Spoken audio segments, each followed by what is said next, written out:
Hi everyone, welcome to H&R Reptiles. My name is Ashton Riley and welcome to today's video. Today's video we're going to be talking about what to do after baby reptiles hatch out. More specifically, what to do after baby crested geckos hatch out. I realized that in last Friday's video I didn't say how to take care of these babies. I just had told you guys that they had hatched, so I'm going to tell you how to take care of them. Now, after the egg starts peeping and the baby actually comes out of the egg, you give them about 20 to 30 minutes just to dry off a little bit because they'll have that like yolky stuff on them from the egg still. So you want them to dry off a little bit. And then because how small my babies were, whenever they were ready to go inside of inside of the tank, I had put their tank on my bed, got everything lined up, made sure my lid was only open about that much, just in case the babies decided that they wanted to run up the wall, so they wouldn't get out of the tank. It's very important, especially with the arboreal lizards, to make sure that you, when putting babies in there, that you don't open it very wide. You want it enough for you to put your hand all the way to the bottom, and just that open, and make sure you watch the opening. After you get the baby in there, they're most likely gonna hide.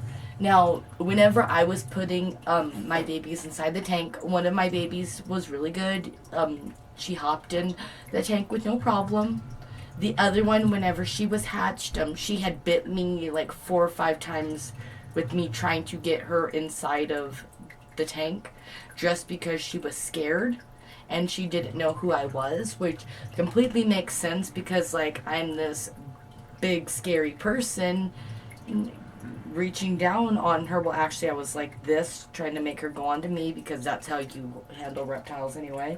But it's a scary thing for a baby reptile that just came out into the world, that only been hatched out of their egg for about 30 minutes. It's a scary thing, so I wasn't upset.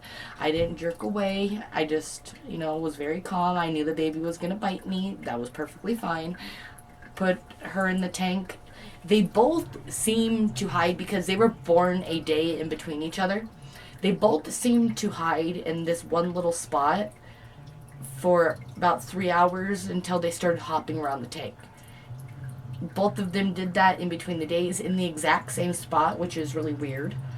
But you know, and then they would start hopping around the tank. Obviously, crested geckos are nocturnal, so they were way more active when it got nighttime.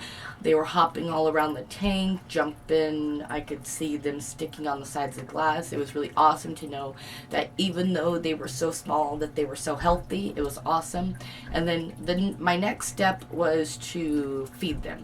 Now, baby crested geckos get overwhelmed very quickly with flavors of crested gecko food that's more than one thing. Like if you have a watermelon and banana and a strawberry one, don't feed them that. You want one basic one. We've been feeding our babies the mango. They seem to like it a lot. It's just basic, only one ingredient. We also have banana. They seem to like the banana too a lot more than they like the mango, but I like to switch it up just to give them a variety, but I don't like to overwhelm them, so just make sure you stick it to one. Like my other one is just banana and this one is just mango. Do it like that. It keeps them from overwhelming. It's very important that whenever you mix up the baby crested gecko food, don't mix up anywhere near as much as what you would mix up for an adult crested gecko. A baby crested gecko should have about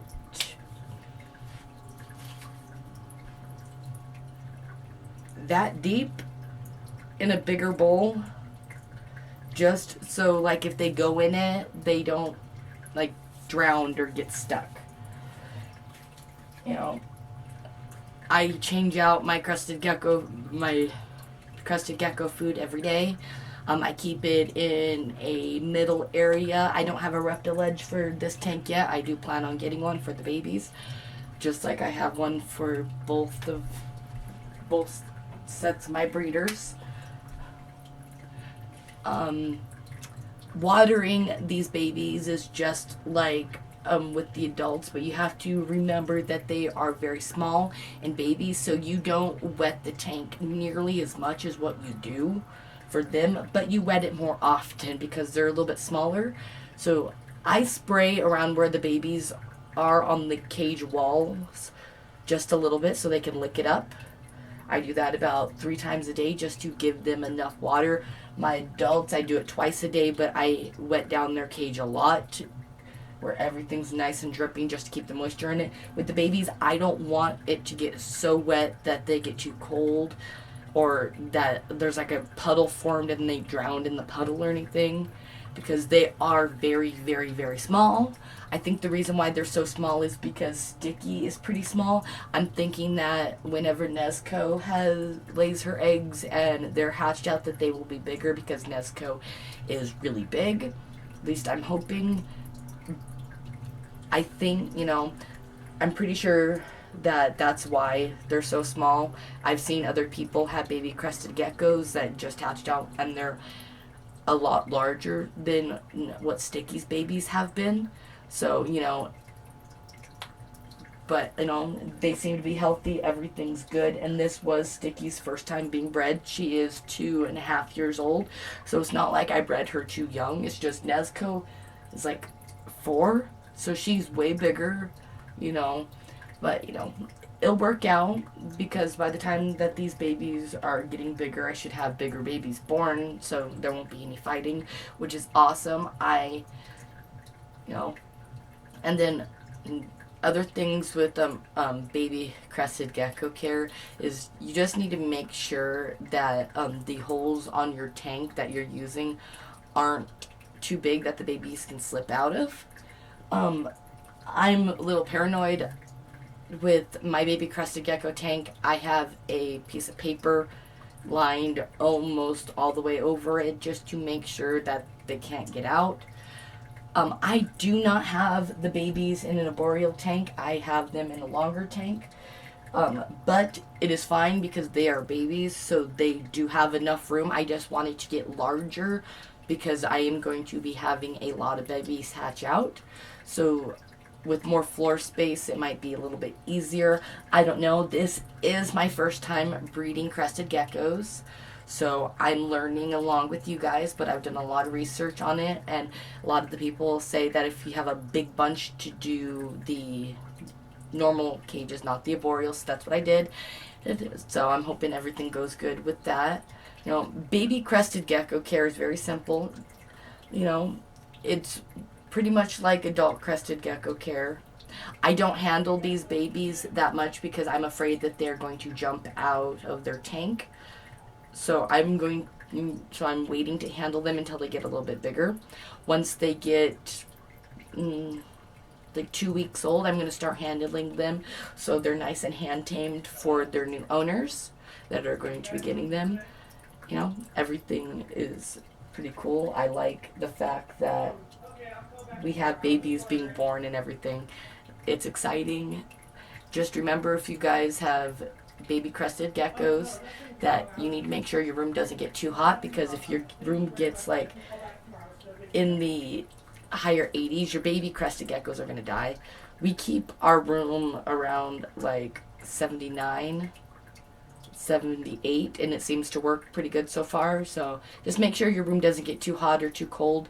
In Washington, we don't really have to worry about it getting too hot, but we do have to worry about it getting too cold once it gets more closer to the winter time, like November, December. And if we still have babies, we actually should still have babies, but I'm going to have to like put a little heater just to make sure the house doesn't get too cold, because Washington has some pretty cold winters. So as long as you guys are just making sure that your house doesn't get too cold, your baby crested geckos should do awesome.